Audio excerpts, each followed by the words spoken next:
The EU's Foreign Affairs Chief, Kaja Kallas, has said the statements that followed the Trump-Putin phone call give a picture of how things are going in the US-brokered negotiations for a ceasefire in Russia's war on Ukraine.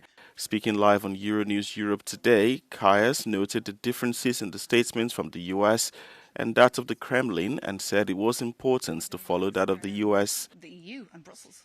I think it's really good to see how these things are going.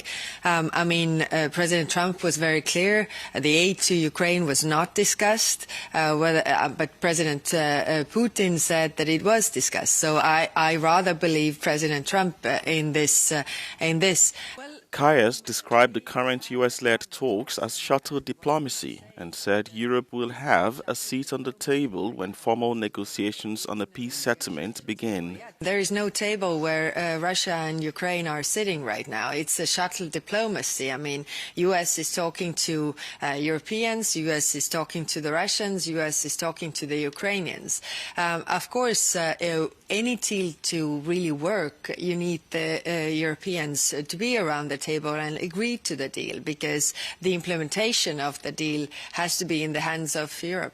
The EU's top diplomat also said there is no wedge between Brussels and the Trump administration. She urged both sides to remain united in the face of Russia's aggression in Ukraine. I don't see any wedge there. And of course, Russia really wants to see US and Europe divided, because then they are much stronger. If we are divided, let's not give them that. Kallas has tabled a proposal to release a staggering 40 billion euros in fresh military support for Ukraine. The draft proposal, seen by Euronews, would see participating countries pitching with pledges, meaning it would not require the unanimous approval of all 27 EU member states.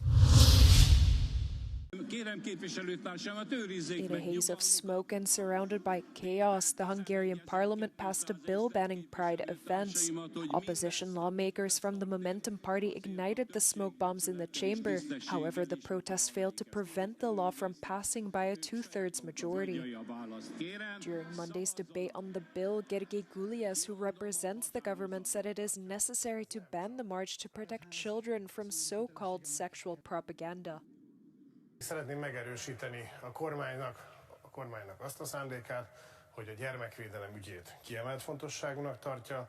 Ez nem csak a Pride esetén igaz abban a tekintetben is, hogy ma a magyar gyermekvédelmi rendszerre 3-szor annyit költünk, mint amennyit a posztkommunista kormány az utolsó évben költött.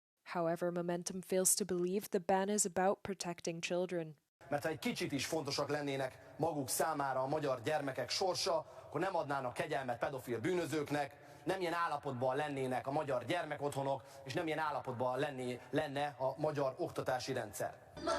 Pride marches are held in over 100 countries around the world, including all EU member states. Under the new Hungarian law, not only organizers but also the participants are subject to committing an offense. Attending a banned event will carry fines of up to 500 euros. Authorities can now also use facial recognition software to help identify attendees. EU foreign ministers debated ways Radio Free Europe could be kept afloat after the Trump administration announced sweeping cuts to the pro-democracy media outlet over the weekend. The Czech Republic, which has hosted Radio Free Europe for 25 years, is leading an EU push to keep the network alive. Sweden's EU Affairs Minister expressed support for the initiative on Tuesday. In terms of financing. Today we will also support a Czech initiative which Sweden has co-signed with the ambition of making sure that Radio Free Europe really continues to be an important voice for freedom and democracy, especially in those places where it is most needed. But EU Foreign Chief Kaja Kallas said finding funding may not be easy. It is sad to hear that US is withdrawing its funding. Now the question for us is, can we come in with our funding to leave or fill the void that US is leaving? The answer to that question is that not automatically, because we have a lot of organizations who are coming with the same request to us. But there was really a push from the foreign ministers to discuss this and find the way. Radio Free Europe began broadcasting during the Cold War, and its coverage has played an important role in countries across Eastern Europe, Central Asia, and the Middle East. That was the most anticipated phone call in the world.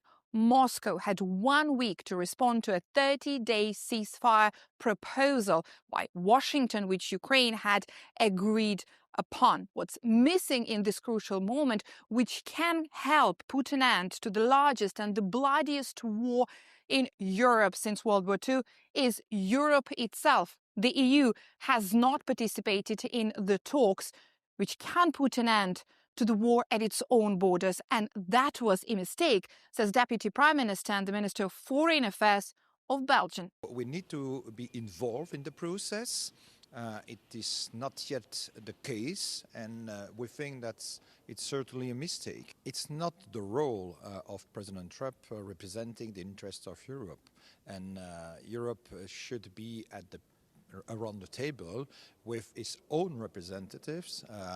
I emphasize the key role that Kaja Kallas, the High Representative for the foreign policy of Europe, is playing. On top of getting its seat at the table, the EU is facing a challenge of getting all members agree first among themselves. Hogy az amerikaiak célja a béke. És az amerikaiak a békéről tárgyalnak az oroszokkal. Brüsszel meg a háború folytatását akarja. Tehát, hogy a háború folytatását akaró entitásokat, országokat, szervezeteket oda hívnának a békéről szóló tárgyalásokra, ez kétlem. Germany's parliament on Tuesday passed a historic financial package to massively boost defence and infrastructure spending. The bill unlocks billions in defence spending and sets up another 500 billion fund for infrastructure projects. But some experts say a temporary reform is not enough and a full reform of the so-called debt brake is needed. Das Paket wäre ein ganz wichtiger Schritt in die richtige Richtung. Aber das alleine wird nicht ausreichen. Wir brauchen eine Reform der Schuldenbremse, um Investitionen in Infrastruktur, Bildung, Verteidigung dauerhaft in den Bundeshaushalt zu bringen. Und wir brauchen Reformen auch bei Bürokratie, bei Arbeitskräften in anderen Bereichen, damit solche Investitionen überhaupt umgesetzt werden können. Experts have also warned that any infrastructure projects will need additional reforms to address Germany's labour shortage. Wir haben keine gute Willkommenskultur für Menschen aus dem Ausland, egal ob hochqualifiziert oder gering qualifiziert. Und diesen blinden Fleck müssen wir adressieren, wenn Deutschland wettbewerbsfähig werden und bleiben will. 100 billion of the fund will go towards supporting climate measures, a key concession CDU leader Friedrich Merz made to get the Greens to agree on the package. The bill made it through Parliament with 513 votes in its favour. The bill passed marks a historic shift in Germany's attitude towards taking on debt, triggered by a felt need to increase defence spending. But the bill still needs the approval of the Parliament's upper house to become law. Tamsin Paternoster in Berlin for Euronews. 2 NASA astronauts stuck in space returned to Earth on Tuesday, hitching a different ride home to close out a saga that began with a bungled test flight over 9 months ago. Within an hour, Butch Wilmore and Suni Williams were out of their capsule, waving and smiling at the cameras, while being hustled away in reclining stretchers for routine medical checks. They both arrived at the International Space Station, ISS, early June last year and were to return home no more than 10 days later. The International Space Station program, the Commercial Crew program, and SpaceX came up with the plan that we just witnessed. The Crew 10 launch last week, the docking over the weekend, the undock early today, and then the landing that we just witnessed. And splashdown, Crew 9 back on Earth. Their SpaceX capsule parachuted into the Gulf of Mexico early Tuesday evening, just hours after departing ISS. Splashdown occurred off the coast of Tallahassee in the Florida Panhandle, bringing their unplanned odyssey to an end. Criminal organizations are the new soldiers in a hybrid war. Mafias have teamed up with hostile countries to threaten the European Union with cross-border criminal activities that have destabilizing political effects. The alert was issued by the EU's police agency Europol on Tuesday.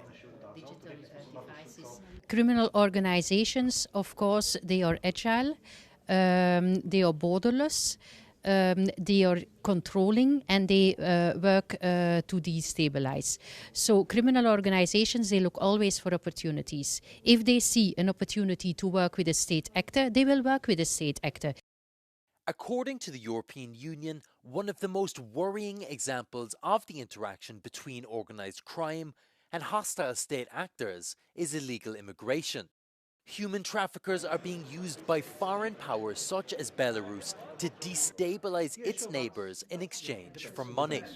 This is the modus operandi of the criminal gangs who cooperate very closely with the Belarusian and Russian government, because without engagement of state actors from Belarus and Russia, it wouldn't be possible to create this migration route. Europol has warned of risks coming from conflict zones and has established close cooperation with the Ukrainian authorities.